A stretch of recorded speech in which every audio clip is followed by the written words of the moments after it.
Tu veux savoir pourquoi les Juifs restent riches génération après génération, pendant que d'autres familles perdent tout en une seule génération? Ce n'est pas seulement ce qu'ils achètent, c'est surtout ce qu'ils n'achètent jamais. Il y a des choses que les Juifs riches refusent d'acheter, peu importe combien d'argent ils ont, peu importe la pression sociale, peu importe ce que font les autres. Et ces choses que tu achètes probablement sans réfléchir sont exactement ce qui te garde pauvre. Aujourd'hui, je vais te révéler 7 choses que les Juifs riches n'achètent jamais. 7 pièges financiers qu'ils évitent à tout prix. 7 erreurs que tu commets peut-être en ce moment même. Shalom. Je suis le rabbin Joseph. Pendant plus de 20 ans, j'ai étudié les principes qui ont permis à mon peuple de prospérer à travers les pires épreuves de l'histoire. Aujourd'hui, je partage cette sagesse avec toi. Ce que tu vas apprendre aujourd'hui va peut-être te choquer, parce que certaines de ces choses semblent normales. Tout le monde les achète, la société te dit que tu dois les avoir, mais les Juifs riches savent quelque chose que les autres ignorent. Ce n'est pas combien tu gagnes qui détermine ta richesse, c'est combien tu gardes, et surtout, c'est ce que tu refuses d'acheter. Première chose que les Juifs riches n'achètent jamais, une voiture neuve. Je sais ce que tu penses.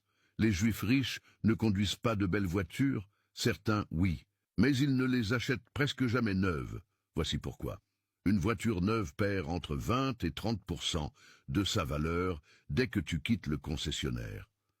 30% en quelques minutes. Tu paies 40 000 €. Tu fais 100 mètres. Ta voiture vaut maintenant 28 000 €. Tu viens de perdre 12 000 € en quelques minutes.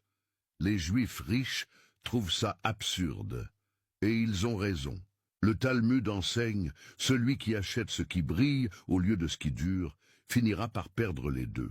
Les Juifs riches achètent des voitures d'occasion, de 2 ou 3 ans, avec peu de kilomètres.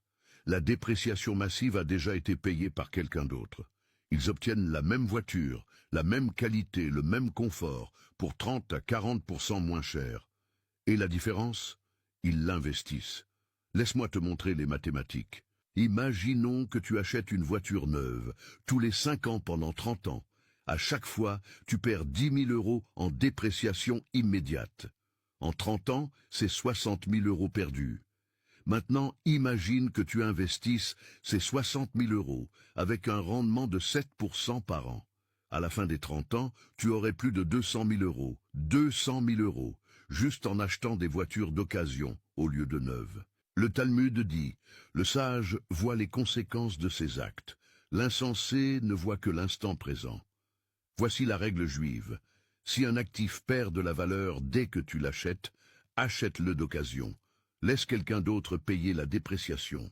Deuxième chose que les Juifs riches n'achètent jamais, une maison plus grande que leurs besoins. La société te dit que ta maison reflète ton succès. Plus elle est grande, plus tu as réussi. Les Juifs riches ne croient pas à ce mensonge. Une maison trop grande, c'est plus de taxes foncières, plus de charges, plus d'entretien, plus de chauffage, plus de temps perdu à nettoyer et à gérer. C'est de l'argent qui sort de ta poche chaque mois, de l'argent qui ne travaille pas pour toi, de l'argent brûlé pour impressionner des gens qui ne pensent même pas à toi.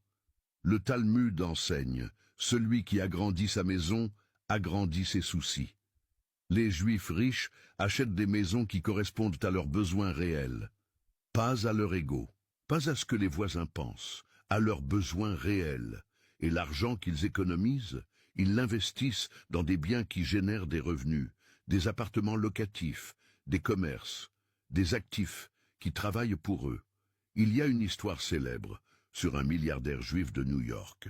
Des journalistes ont découvert qu'il vivait dans un appartement modeste de 3 pièces. Ils lui ont demandé pourquoi il ne vivait pas dans un penthouse luxueux. Il a répondu « Pourquoi paierais-je pour des pièces où je ne vais jamais ? Mon appartement a tout ce dont j'ai besoin. Chaque euro que je ne mets pas dans des mètres carrés inutiles travaille pour moi ailleurs. C'est la mentalité juive, pragmatique, rationnelle, efficace. Voici la règle. Avant d'acheter une maison, calcule le coût total, pas juste le prix d'achat. Les taxes, les charges, l'entretien, le chauffage, et demande-toi, est-ce que j'ai vraiment besoin de tout cet espace? Ou est-ce que j'essaie d'impressionner quelqu'un? Troisième chose que les Juifs riches n'achètent jamais, des objets de marque pour le logo. Louis Vuitton, Gucci, Rolex, des marques que tout le monde reconnaît. Et c'est exactement le problème. Quand tu achètes un sac à 2000 € avec un logo bien visible, tu ne paies pas pour la qualité, tu paies pour le logo. Tu paies pour que les autres sachent que tu as dépensé 2000 €. Les Juifs riches trouvent ça ridicule. Il y a un dicton yiddish. Celui qui s'habille pour les autres se déshabille pour la banque. Les Juifs riches achètent de la qualité. Oui, ils apprécient les belles choses, mais ils n'achètent pas des logos. Ils n'achètent pas pour montrer. Tu serais surpris de voir comment s'habillent certains des Juifs les plus riches du monde. Des vêtements simples, sans logo visible, sans ostentation, mais de très bonne qualité. Des vêtements qui durent des années. Le Talmud dit, ne regarde pas le récipient, mais ce qu'il contient. Ce principe s'applique parfaitement ici. Ce qui compte, c'est la substance, pas l'apparence. La qualité réelle, pas le logo. Laisse-moi te donner un exemple concret. Un sac de marque avec un gros logo coûte 2000 €. Un sac de qualité équivalente sans logo coûte 300 €. La différence? 1700 € pour un logo. Un Juif riche prend les 300 € pour le sac. Et il investit les 1700 € restants. En 10 ans, avec un rendement moyen, ces 1700 € deviennent plus de 3000 €, juste sur un seul achat. Multiplie ça par tous les achats de marque que tu fais. Les vêtements, les chaussures, les accessoires. Tu comprendras pourquoi les Juifs riches restent riches et pourquoi les autres restent pauvres. Voici la règle. Achète pour la qualité, pas pour le logo. Si tu paies plus cher juste pour une marque visible, tu achètes du vent. Quatrième chose que les Juifs riches n'achètent jamais. Des gadgets dès leur sortie. Le nouveau téléphone, la nouvelle console, la nouvelle tablette. Dès que ça sort, les gens font la queue pour l'acheter. Parfois pendant des heures, parfois pendant des jours. Les Juifs riches regardent ça avec incompréhension. Pourquoi? Parce qu'ils comprennent le cycle des prix technologiques. Un produit qui coûte 1000 € à sa sortie coûtera 700 € 6 mois plus tard, et 500 € un an plus tard, pour le même produit, les mêmes fonctionnalités.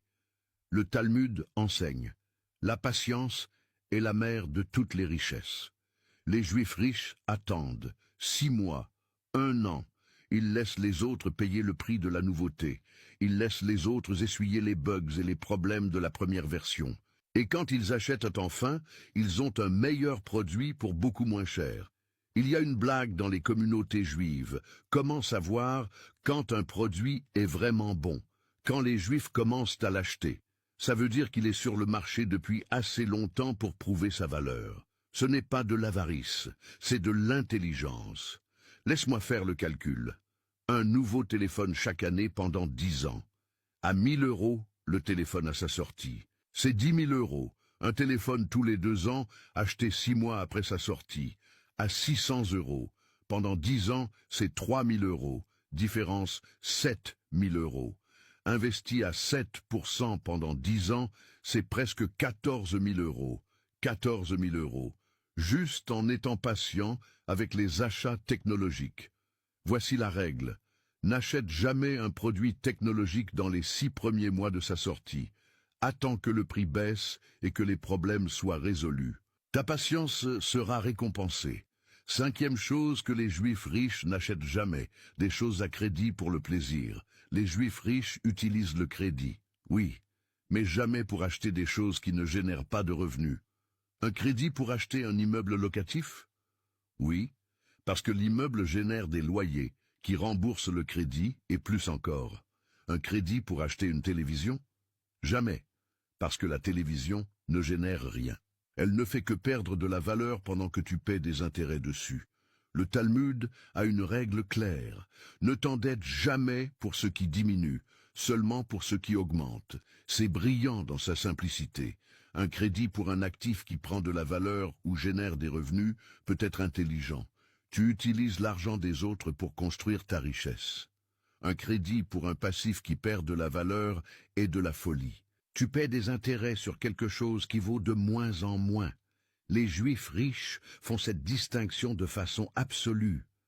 Laisse-moi te montrer la différence. Une télévision à crédit, prix 1000 euros. Avec les intérêts sur 3 ans, tu paies 1200 euros. Pendant ce temps, la télévision perd 50% de sa valeur. Tu as payé 1200 euros pour quelque chose qui vaut maintenant 500 euros. Un appartement à crédit, prix 100 000 euros. Avec les intérêts sur 20 ans, tu payes 150 000 euros. Mais l'appartement génère 500 euros de loyer par mois.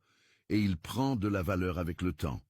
À la fin, tu as un actif qui vaut 150 000 euros et qui t'a rapporté plus de 100 000 euros en loyer. Même outil, le crédit. Résultat complètement opposé selon comment tu l'utilises. Voici la règle juive. Si ça ne génère pas d'argent, paie en cash ou n'achète pas. Le crédit est un outil puissant, mais seulement pour construire des actifs. 6e chose que les Juifs riches n'achètent jamais, l'approbation des autres. C'est peut-être la chose la plus chère que les gens achètent sans s'en rendre compte. Chaque fois que tu achètes quelque chose pour impressionner les autres, tu achètes leur approbation. Et cette approbation coûte très cher. Le dîner au restaurant chic pour montrer que tu réussis. Les vacances de luxe pour poster sur les réseaux sociaux. Les cadeaux extravagants pour prouver ta générosité. Tout ça, c'est acheter l'opinion des autres avec ton argent. Les Juifs riches refusent catégoriquement ce commerce. Le Talmud enseigne « Celui qui court après l'honneur, l'honneur le fuit. Celui qui fuit l'honneur, l'honneur le poursuit. » Les Juifs riches n'ont pas besoin de l'approbation des autres. Ils savent qui ils sont. Ils savent ce qu'ils valent. Et ça ne dépend pas de ce que les autres pensent. Cette liberté intérieure est leur plus grande richesse, parce qu'elle leur permet de prendre des décisions financières rationnelles au lieu de décisions émotionnelles. Il y a une histoire d'un juif riche qui a été invité à un mariage somptueux. Tout le monde était habillé de façon extravagante. Lui est arrivé avec un costume simple.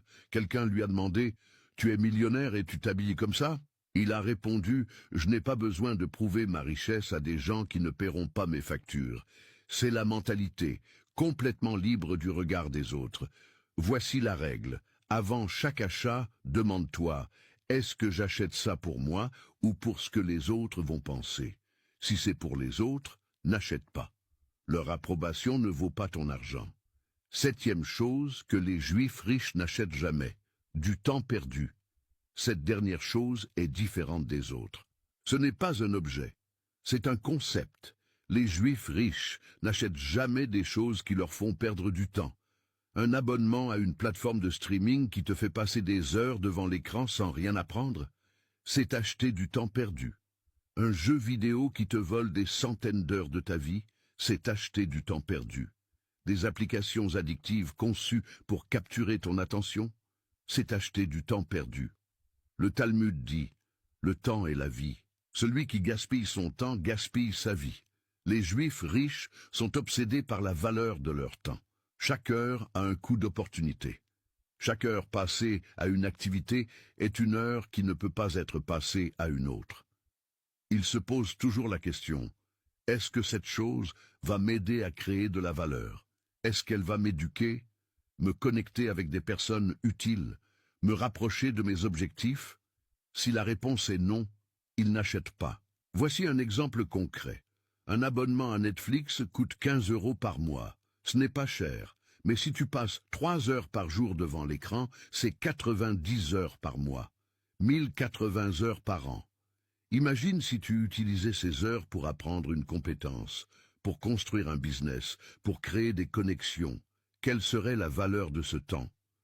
Les Juifs riches font ce calcul, et ils choisissent d'investir leur temps au lieu de le consommer. Voici la règle. Avant d'acheter quelque chose qui consomme du temps, calcule combien de temps ça va te coûter. Et demande-toi, est-ce que ce temps pourrait être mieux utilisé ailleurs? Récapitulons les 7 choses que les Juifs riches n'achètent jamais. Premièrement, une voiture neuve. Ils laissent quelqu'un d'autre payer la dépréciation. Deuxièmement, une maison plus grande que leurs besoins. Ils achètent pour leurs besoins réels, pas pour leur ego. Troisièmement, des objets de marque pour le logo. Ils achètent la qualité, pas la visibilité. Quatrièmement, des gadgets dès leur sortie. Ils attendent que les prix baissent et que les problèmes soient résolus.